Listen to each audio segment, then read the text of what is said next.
don't know what to do. I start off studying, but I always end up doing something else. I'll help you, but please listen to me.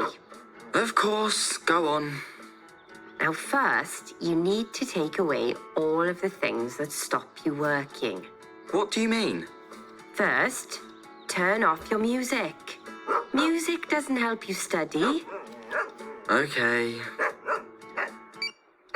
No music. And put the dog outside. What?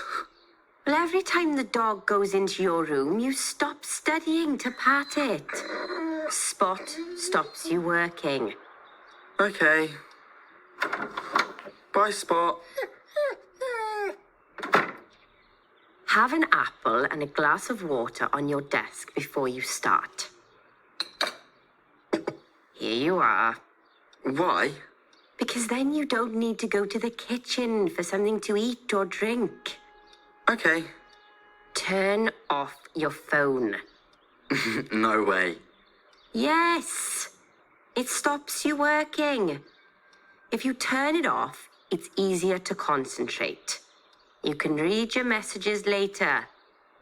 Okay. But I can't turn off the internet on my computer. I need it to look up information.